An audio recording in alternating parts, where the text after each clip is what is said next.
The story you're about to hear is true, for it is written in the book of Acts, chapter 6, verse 8. In the book of Acts, chapter 6, verse 8, it tells us about a man named Stephen. Now, Stephen was a man full of God's grace and powers, and he did great signs, miraculous wonders amongst the people. Opposition arose, however, from the members of the synagogue of freed men, as they were called. And so these men began to argue with Stephen, but they could not stand up against his wisdom or the spirit by whom he spoke. So they secretly persuaded some men to say, "We have heard Stephen speak words of blasphemy against God and Moses." Now this stirred up the people, the elders and the teachers of the law. So they seized Stephen and brought him before the Sanhedrians. They produced false witnesses who testified, saying, "This fellow never stops speaking against this holy land or the laws. We've heard him say that this Jesus of Nazareth will destroy this place and change the customs Moses handed down to us." Now all those sitting in the Sanhedrin looked intently at Stephen. And when they saw his face, it was like the face of an angel. And so the high priest said, "Stephen, are these accusations true?" And Stephen replies,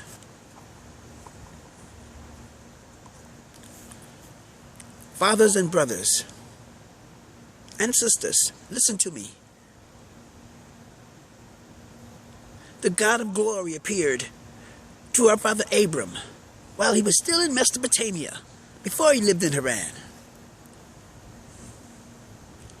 Leave your country and your people, God said, and go to a land I will show you." So Abram left the land of the Chaldeans and settled in Haran. After the death of his father, God sent him to this place in which you and I are now living. He gave him no inheritance, not even a foot of ground, but God promised him that he and his descendants would possess this land. Even though at that time, Abram had no child. And God spoke to him and said, "Your descendants will be strangers in a land which is not of their own. And they will be enslaved and mistreated for 400 years, but I will punish the nation they serve as slaves, and afterwards they will come out of there and worship me here, in this place." Then God gave Abram a covenant, the covenant of circumcision. And later Abraham became the father of Isaac, and he was circumcised 8 days after his birth. And later Isaac became the father of Jacob, and Jacob the father of the 12 patriarchs. Well, because the patriarchs were jealous of their brother Joseph, they sold him as a slave into Egypt. But God was with him and rescued him from all of his troubles. He gave him wisdom, and he enabled him to gain the goodwill of Pharaoh, the king of Egypt, who made him ruler of Egypt and all of his palaces. But then a great famine struck Egypt and Canaan, and our forefathers had no food. When Jacob heard that there was grain down in Egypt, he sent our forefathers there on their first visit. And after their second visit, Joseph told his brothers who he was, and Pharaoh learned of Joseph's family. So Jacob and his entire family of 75 or so moved down into Egypt. And that's where our forefathers died.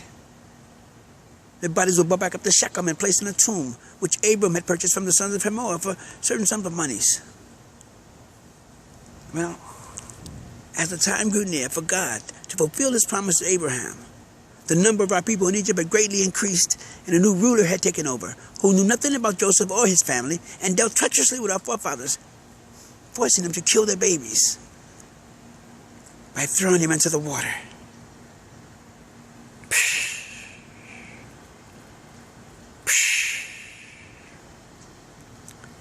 Then Moses was born. And he was no ordinary child. For 3 months he was raised in his father's house, and afterwards he was placed out and taken by the daughter of Pharaoh and brought up as her own. He was well educated in all the Egyptian manners, and he was strong, both in speech and in action. So one day Moses was tending to the flock, which belonged to his father-in-law Jethro, who also was priest to the Midians. And he took the flock to around the back of the desert. And there it was, in all of its magnificence, all of its splendor, Mount Horeb, the mountain of God. And beside it was a burning bush, engulfed in flames, but not being consumed. And so as Moses drew closer to the burning bush, a voice said to him, "Remove the sandals from your feet. You are standing on holy ground." So Moses removed the sandals from his feet, and he fell to the ground. But he was afraid to look up because the light was so bright. And the voice said to him, "I am the God of your father Abraham, the God of your father Isaac, the God of your father Jacob. And I have heard my children cry. I have seen their afflictions. I want you to go tell Pharaoh, I said, let my people go."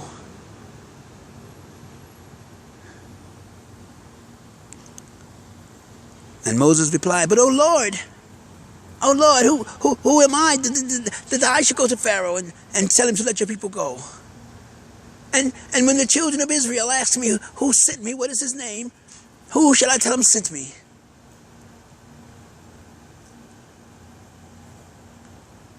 "Surely I will be with you. And when the children of Israel ask you, who sent you, what is his name, you tell them, I am sent you. I am the Lord, your God, who brought you out of the land of Egypt, out of the house of bondage. You shall have no other gods before me.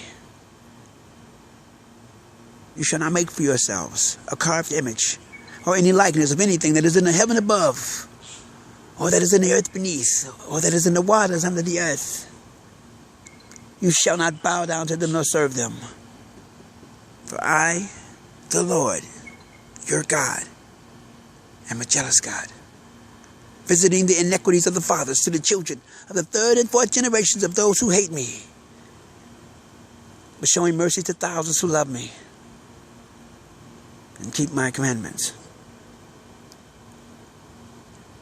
You shall not take the name of the Lord your God in vain, for the Lord will not hold him guiltless who takes his name in vain.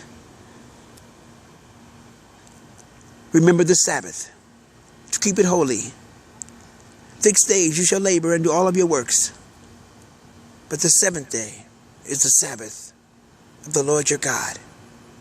And in it you shall do no good, you, nor your sons, nor your daughters, nor your male servants, nor your female servants, nor your cattle, nor the stranger that is within your gate. For in 6 days the Lord created the heavens and the earth and the seas and all that is in them. And on the seventh day he rested. And he blessed the Sabbath and made it holy. Honor your father and your mother, so that your days in the land in which the Lord your God has given you may be long. You shall not kill. You shall not commit adultery. You shall not steal. You shall not bear false witness against your neighbor.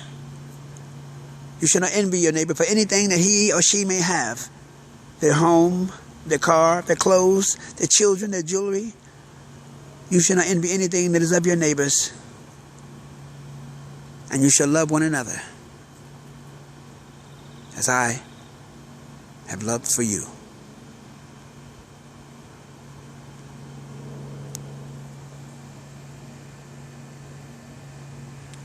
May the Spirit of the Lord add to this blessing.